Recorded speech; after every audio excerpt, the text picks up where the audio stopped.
Светот веќе влезе во новата 2026 година. Први Кирибати, Нов Зеланд, Сиднеј ја дочека новата година со минута молчење во знак на жртвите од масакрот на 14 декември. А Македонија одбројува до полноќ. Каква е атмосферата на градскиот плоштад? Во овие вести Мартин Арсов. Добар ден, Марија. На плоштадот Македонија, овде во срцето на Скопје, веќе владее она предновогодишна атмосфера. Граѓани пристигнуваат овде, се фотографираат со новогодишните украси, се возат со новогодишното вовче. Дел од граѓаните веќе ги преполнија рестораните и кафулињата, угостителските објекти се полни насекаде низ главниот град. Оние пак кои што не се во угостителските објекти, веројатно се во маркет, користејќи ги последните неколку часа за да испазарат за дома, со оглед на тоа што најголем дел од маркетите утре нема да работат, ќе работат само дел од маркетите во некои од трговските центри. Како и да е, како што кажав, веќе се чувствува она новогодишна атмосфера овде на плоштадот Македонија, каде траат и последните подготовки пред дочекот на полноќ овде во Скопје. Маријан, гледачите има можност да не видат и во вестите во 12 часот, тоа значи дека сме голем дел од денот овде на плоштадот. Поразговаравме и со повозрасните, но и со најмалите. Да им дадеме предност на повозрасните, ги прашавме што си посакале за новата 2026 година, но и каде ќе ја дочекаат. Што ќе си посакате во новата година? Здравје, друго се имаме. Нели е така? И кога имаме леб и здравје, имаме све. И да се живи здрав и весел цел век. Каде ќе ја дочекате новата година? Ќе дојдеме тука да видиме како ќе биде забавата, вака ветувачки према изборот на изведувачи, ќе биде весело и интересно. Ви се допаѓа програмата за на плоштадот? Па и учесниците, да. Ќе имаат убав репертуар. Како да ви кажеме, дома ќе бидеме. Дома? Да, дома. А ги прашавме и најмалите што си порачале од Дедо Мраз, дали Дедо Мраз им го донел подарокот, да ги чуеме. И тебе Дедо Мраз ти донесе пакетче? Не, уште не. Не, уште не? А што си посака? Топка. У мен беше годинава? Да. Да, кај ќе ја дочекаш новата година? Дома и сам. А дали Дедо Мраз тебе ти го донесе подарок? Утре ќе ни го донесе. Утре ќе го донесе? Добро. Пакетчиња и дрес од клуб, од држава и тоа. Дали веќе ти ја исполни Дедо Мраз желбата? Да.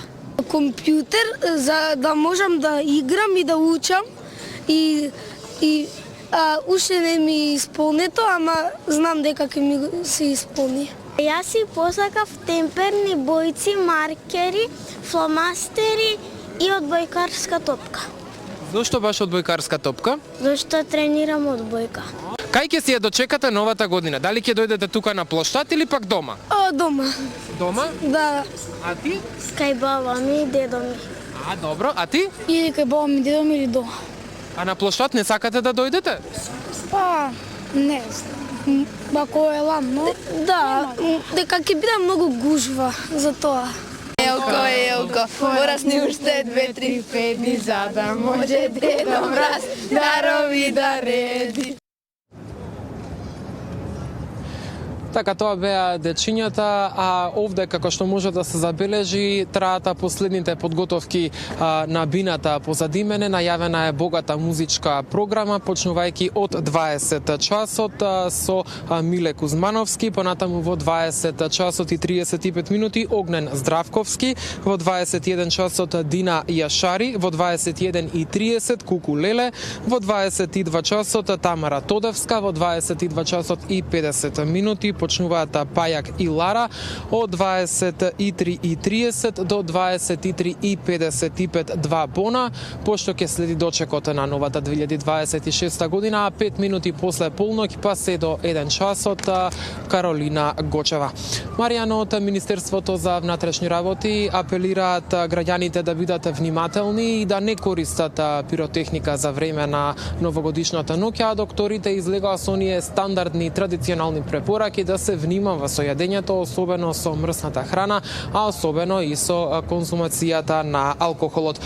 Кога сме кај институциите, само да кажеме дека на терен со засилени контроли се и пазарните инспектори. Од таму информацијата дека само во месец декември направиле над 500 контроли низ угостителските објекти и при тоа поради неправилности се напишани 96 казни во вкупна вредност од околу 3 милиони денари и 26 привремени забрани за вршење на угостителската дејност. Засилени контроли ќе има и во текот на празниците, па токму поради тоа од пазарниот инспекторат апелираат до угостителите да се придржуваат до законските одредби. Маријан, инаку да кажеме дека температурите се ниски, иако времето е стабилно, сепак подносливи се температурите. Според прогнозите, на полно ќе биде околу минус 5 степени, во текот на вечерта ќе се спуштат температурите до минус 11. Ете така, Маријан, толку од мене за денеска. Јас мислам дека доволно сработев и денеска и во текот на целата година. Во 19 овде ќе ја видите колешката Габриела Лескова. Благодарам, Мартин Арсов. Се надевам дека времето ќе послужи и дека ќе имаме гости вечерва на плоштадот.